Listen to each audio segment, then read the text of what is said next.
예전에 그 태권도를 했었어서 그때 자격증을 땄었거든요. 지도자 자격증을 따놨어서 태권도를 체육관을 차려서 그걸로 밥 벌어먹고 살려고 했었습니다. 그래서 아는 지인이 태권도를 체육관을 하고 있어서 거기서 일을 하기로 했어요. 그래서 오후 한 6시 반? 6시 이 정도까지 하기로 했었거든요. 그래서 마무리를 6시 반 정도 했었나? 그래가지고 100만 원을 받기로 했어요. 그래서 몇 달 좀 해보고 하면서 뭐 체육관이 나오면 그것을 인수해서 하든 뭐 차려서 하든 그런 계획으로 그런 생각을 가지고 했습니다. 그래서 일을 그만두고 친구 아는 지인의 태권도 체육관에서 알바를 했어요. 알바를 하면서 100만 원을 받았죠. 하루에 한 1시부터 7시 정도까지 있었으니까 뭐 6시간 그 정도 했었겠네요. 100만 원 받았나 90만 원 받았나 기억이 안 나네요. 시간이 많이 흘러서 하여튼 받았고요. 그래서 그걸 했는데 결론은 하지는 못했어요. 그래서 그냥 현장 일을 했으면 그래도 가정생활 할 정도는 벌었거든요. 근데 사범이라고 해야겠죠. 사범을 하면서 100만 원을 받으면서 그렇게 일을 하니까 좀 현실에 부딪히는 거 있죠. 100만 원씩 벌고 있다는 거에 대한 그런 느낌적인 느낌, 이거를 내가 할 수 있을까 라는 그런 생각도 들고 그랬었는데, 시작한다고 하긴 했는데 그게 현실의 압박, 가정이 있고 아이를 키우고 그런 게 있으니까 그런 거에 대해서 못 버텼어요. 그래서 다시 일을 해야겠다 그런 생각이 들었습니다. 그래서 2달, 3달 정도 했었나? 그래서 태권도 체육관을 하려고 보니까 적어도 5천, 6천, 7천 뭐 인수를 한다 그래도 어느 정도의 금액이 있고 그거를 투입을 해야 되니까 그거에 대해서 생각은 당연히 했지만 실제로 100만 원씩 뭐 100만 원 이하를 벌면서 일을 하고 있으니까 그거에 대한 압박감이 있더라고요. 나간 돈은 300만 원씩 매월 나가는데 200만 원, 300만 원, 300만 원씩 넘게 나가는데 벌어들이는 돈은 100만 원 이렇게 되니까 그거에 대한 차이도 있고, 그리고 태권도 체육관을 인수를 하든 새로 오픈을 하든 간에 그거에 대해서 투입비 그렇게 생각을 하니까 결국에는 실행하지 못하고 포기가 됐고요. 그리고 다시 현장을 뛰려고 회사를 다시 취업해서 다시 다니게 되었고요. 회사를 다닌다 그래도 많이 벌어봤자 350이나 400 이하잖아요. 대부분 어느 정도 된다 그래도 400 이하 버니까 뭐 단기적으로 일을 한다 그러면 더 벌 수는 있겠지만 뭐 정상 좀 정규직식으로 직장으로 들어가면 300 수준밖에 되지 않으니까 그 정도 되고요. 만약에 가정 생활이 안 된다는 게 100만 원을 받고서는 그 안 된다는 그 현실이 있기 때문에 그 부분이 좀 힘들었던 것 같아요.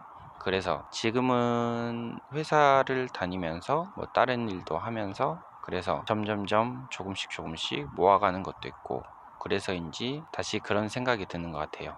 내가 결국에는 40대 50대 그때 됐을 때 60대 됐을 때 내가 해보고 싶은 거는 해봐야 되지 않겠느냐 그런 생각이 들긴 하는데, 이거를 오픈하지 않더라도 내가 알바를 하더라도 저녁에 그렇게 해서 해도 되지 않을까 그런 생각이 듭니다. 그리고 퇴사를 했을 때 내가 직업을 바꾼다고 생각을 했을 때 현재 다니는 회사에서는 뭐 예를 들어서 현재 다니는 회사에서는 300만 원, 400만 원 이렇게 받고 있는데, 알바로 했을 때 회사를 다니면서 다른 알바를 했어요. 알바를 했을 때 50만 원, 100만 원 벌고 있다면 그 알바가 마음에 들어서 그 알바를 주 직업으로 삼는다고 생각했을 때 그 직업을 선택하면 회사 다니고 있는 회사를 그만두고 내가 알바하는 것을 주 직업으로 삼는다고 생각을 했을 때 거기서 300만 원, 400만 원을 뽑아낼 수 있느냐,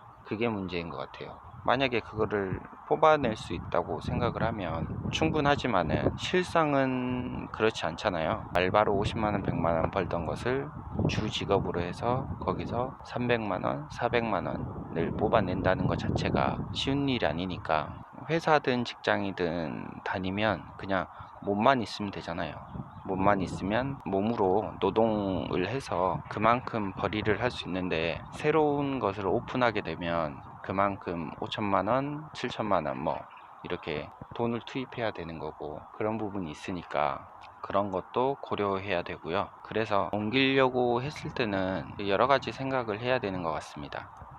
지금 현 상황에서는 옮길 수 있는 충분한 준비까지는 아니고 어느 정도는 준비가 됐다고 생각해요. 배당이든 뭐 월세든 뭐 채권이든 뭐 금 투자든 뭐 다른 것을 투자를 해서 매월 만들 수 있는 현금 흐름을 만들어서, 그 현금 흐름을 매월 200만 원씩 만들었다고 하면, 내가 매월 300만 원씩 들어간다고 치면 노동소득으로 벌 수 있는 것은 100만 원만 벌어도 200만 원씩 현금 흐름을 만들어 놨으니까, 일하지 않아도 나오는 현금 흐름을 만들어 놨기 때문에 다른 걸로 바꿀 수 있는 게 충분하다는 생각입니다. 그래서 당연히 본인이 하고 싶은 게 있겠지만, 그것을 어떻게 준비하고 현재 주 직업을 통해서 어떻게 준비하느냐에 따라 달라서 그게 정해지는 것 같아요. 조금 몇 년 전이지만 뭐 10년 전, 5년 전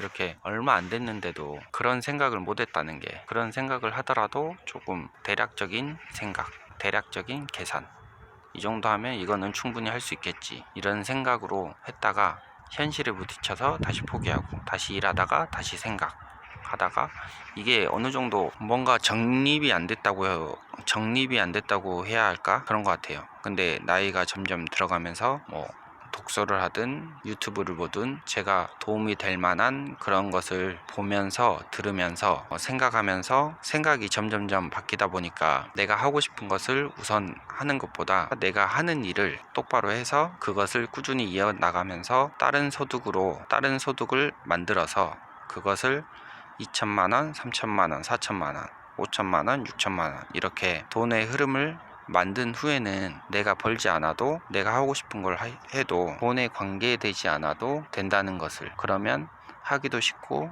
마음도 편하고, 그런 부분을 얘기하고 싶었습니다. 그래서 본인이 현장을 뛰든 뭐 관리를 하든 작업자를 하든 간에, 근로자를 하든 간에, 그것을 돈을 벌었으면 그 돈을 다 쓰지 말고 200만 원을 벌었으면 150만 원은 저금을 하고, 부모님 집에서 살면 뭐 180만 원, 200만 원을 받았으면 180만 원까지 저금을 할 수 있겠죠. 20만 원만 쓰고 최소한으로 먹고 안 죽을 정도만 그렇게 생활을 하면서 나머지는 저금을 해도 돼요. 저금을 해서 이율 1%, 2%, 3% 그것만 받아도 충분하니까, 그러면서 자기가 할 수 있는 투자를 할 수 있다고 생각하면 그때부터 천천히 조금씩 해도 늦지 않으니까, 그것을 적어도 10년에서 15년만 해도 자기 자신이 어느 정도 부가 약간 쌓이고, 그리고 그걸로 인해서 현금 흐름을 1,000만 원, 2천만 원, 3천만 원 만들 수 있으니까, 그렇게 월급이 작더라도 그런 부분을 생각하고 그런 부분을 목표로 해서 달려가면 좋을 것 같아요. 저도 마찬가지로 40대, 50대, 60대